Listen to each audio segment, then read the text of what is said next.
Assalamualaikum warahmatullahi wabarakatuh. Okey, berjumpa pada video yang baru. Okey, tajuk yang baru. Okey, hari ni adalah tajuk yang special sikit. Saya nak terangkan pada korang semua berkenaan dengan dari mana asalnya datang arnab Holland Lob.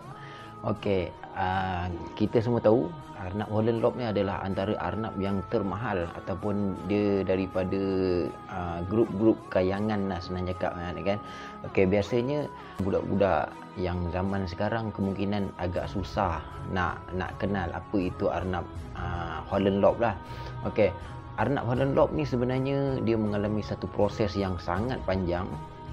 Arnab Holland Lob adalah satu jenis arnab yang orang cakap tu dia punya level dia memang level yang tinggi, memang high level punya arnab. Dia punya orang cakap tu dia punya peringkat dia memang boleh sampai masuk show lah. Okey, lepas tu arnab ni dia mempunyai harga yang tinggi dalam banyak-banyak kategori arnab hiasan yang ada lah, terutama sekali dekat Malaysia. Arnab Holland Lob antara arnab yang termahal sekali untuk arnab hiasan. Okey, dari mana asalnya datang arnab Holland Lob? Okey, arnab Holland Lob ni proses nak menjadikan arnab Holland Lob ni, proses dia mengambil masa selama 30 tahun. Okey, untuk hasilkan arnab Holland Lob kan. Memang dahsyat kan. Betul tak? 30 tahun untuk hasilkan arnab Holland Lob. Okey, individu yang terlibat dalam proses menghasilkan arnab Holland Lob ni adalah dua individu. Okey, kejap lagi saya juga ceritakan. Okey, lepas tu dua badan pihak berkuasa yang mengiktiraf arnab Holland Lob ni. Holland Lob asalnya adalah arnab domestik yang diiktiraf oleh Arba pada tahun 1979. Arba dia dia iktiraf arnab Holland Lob ni sebagai arnab yang orang cakap tu baka yang konsisten lah buat setakat tu lah. Okey, dan BRC iaitu British Rabbit Council iktiraf Holland Lob pula pada tahun 1982. Okey, asal Holland Lob ialah daripada baka French Lob. Okey, baka French Lob dia mixkan dengan Netherland Dwarf. Okey, dikahwinkan oleh seorang lelaki. Lelaki ni dia breeder arnab, tak silap saya. Okey, dia breeder arnab. Nama dia bernama Adrian de Kock. Okey, dialah yang orang yang pertama yang mixkan French Lob dan juga Netherland Dwarf.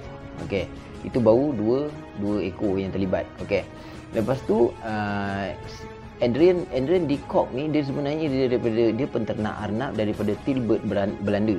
Okey, Tilburg Belanda. Okey, lepas tu Holland Lob atau nama lain ialah Hanger ataupun Hanger. Okey, Hanger Dwarf. Saya pun nak sebut agak sikit. Hanger Dwarf. Okey, dia punya spelling dia kat bawah lah. Okey, Hanger Dwarf. Okey, dan mula diiktiraf oleh Arba pada tahun 1979 dan mula diumumkan pada tahun 1980. Okey, maksudnya dia dah lepas diiktiraf 1979 tu. Okey, 1980 tu baru diwar-warkan lah benda tu. Okey, Adrian de Kock ni dia mula mixkan kedua-dua baka antara French Lob dan juga Netherland Dwarf ni pada tahun 1949 guys. Okey, 1949. Masa tu memang lama gila kot, 1949 kan. Okey, lepas tu 1949 dia mixkan arnab tu dua tu. Dia sebenarnya dia tak ada target apa-apa tau. Okey, dia cuma dengan harapan cakap tu dia baka yang dia mixkan tu dia akan mewarisi saiz yang orang cakap tu yang tak besar, lepas tu yang sederhana. Okey, French Lob kan tak salah dia besar kan. Okey, dia besar. Lepas tu Netherland Dwarf ni dia kecil. Jadi dia target dia nak kecilkan baka tu. Okey, tapi apa yang terjadi pada perkahwinan yang dia buat tu tak terjadi seperti mana yang dia harapkan tau. Okey, yang dia harapkan tu dia kira usaha dia tu gagal. Adrian de Kock punya usaha waktu tu dia gagal. Okey, lepas tu proses yang dia buat ni dia melalui satu proses yang panjang iaitu 2 tahun. Okey, daripada 1949 pergi ke 1951. Okey, pada tahun 1951 Adrian de Kock ni dia cuba lagi mixkan antara Netherland Dwarf jantan dengan French Lob betina. Okey, lepas tu dia tadi terbalik. Okey, ini dia reverse pula. Yang kecil yang tadi tu French Lob tu jantan, tak silap saya. Okey, Netherland Dwarf tu betina. Okey, yang jantan ni dia panjat yang betina, jadi betina ni kecil, jantan ni besar. Okey, jadi dia nak harapkan tadi tu apa benda yang dia expectation tu dia tak jadi. Okey, sekarang ni dia reverse pula. Okey, dia reverse pula. Andy jantan pula dengan French Lob betina. Andy jantan yang kecil, French Lob yang besar, dia kahwin. Apa yang terjadi lepas tu? Benda tu memang terjadi. Dia bunting. Arnab French Lob tu bunting, guys. Okey. Betina kecil, betina besar, jantan kecil. Jadi, okey, Adrian macam memang dia macam dia terkejut benda tu dia tak sangka benda tu boleh jadi. Hasil yang terkeluar tu, anak dia tu, okey, dia pada Adrian Leacock ni dia rasa macam okey, dia puas hati. Dia lebih daripada apa yang dia expect. Okey, apa yang dia expect benda tu. Tapi yang jadi masalahnya sekarang ni, dia keluar anak dia semua telinga adalah telinga normal. Okey, telinga standard, maksudnya telinga dia naik, jenis telinga naik. Okey, lepas tu selepas setahun, okey, pada tahun 1952, Adrian Leacock ni, okey, dia tak puas hati dengan apa yang dia dah capai. Okey, lepas tu dia nak pula telinga arnab ni jadi lock. Okey, tadi arnab ni telinga dia naik kan, anak-anak dia semua telinga naik, tapi kali ni dia nak telinga arnab ni dia jadi jatuh pula.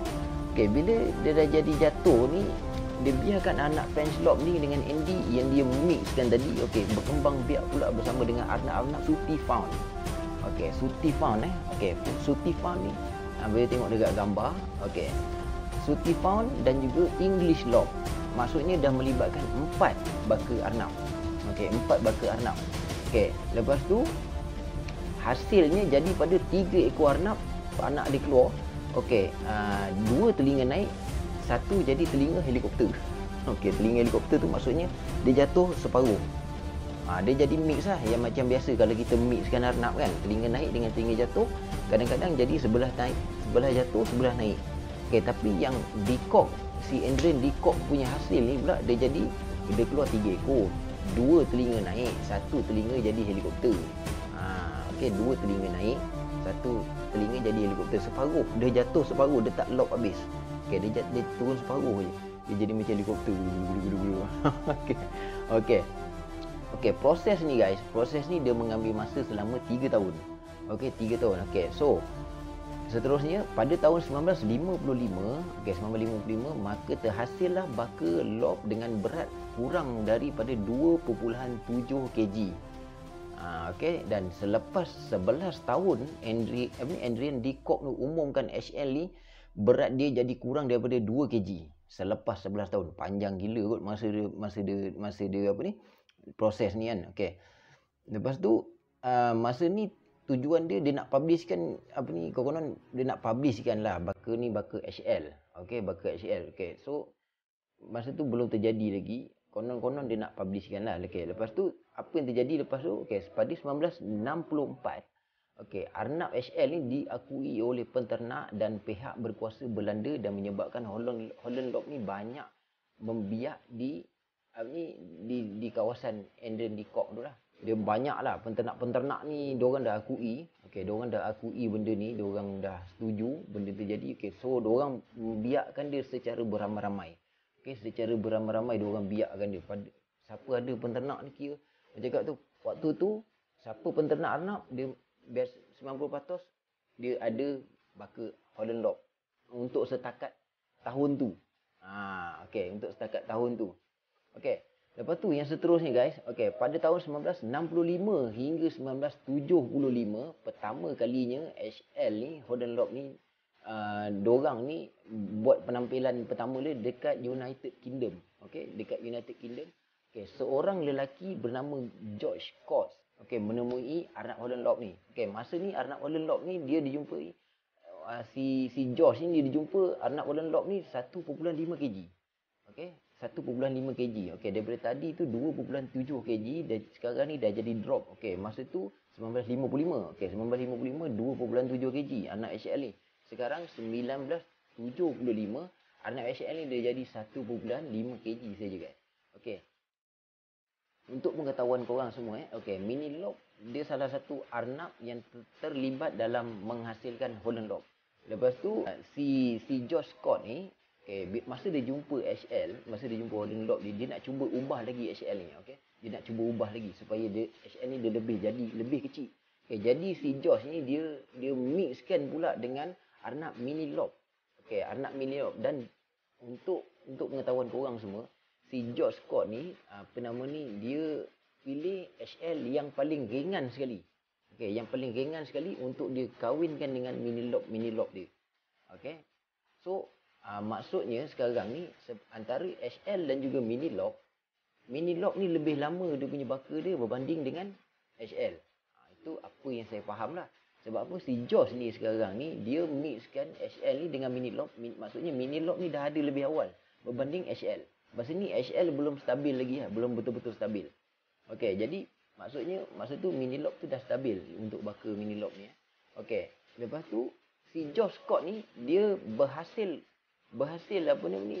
wujudkan arnab HL yang lebih ringan dan lebih kecil. Saiz dia lebih kecil dan baka yang si George Scott ni, tak silap saya daripada fakta ni, dia cakap pada 1994 BRC, British Rabbit Council, mengiktiraf baka HL ni daripada George Scott. Itu tak silap saya lah. Kalau saya silap, saya minta maaf lah. Ini apa yang saya baca daripada faktanya. Selepas tu pada tahun 1976 arnab HL ni pula arnab HL ni dibawa ke USA dan diakui oleh ARBA pada tahun 1979.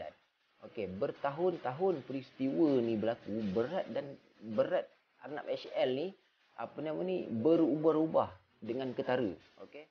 Jadi peristiwa tu arnab HL yang terkenal dekat US dan juga UK, orang cakap tu setakat tahun tu, iaitu daripada George Scott. Tadi bermula daripada Adrian Leacock, lepas tu bila dah jatuh pada tangan George Scott, HL tu dia makin berubah.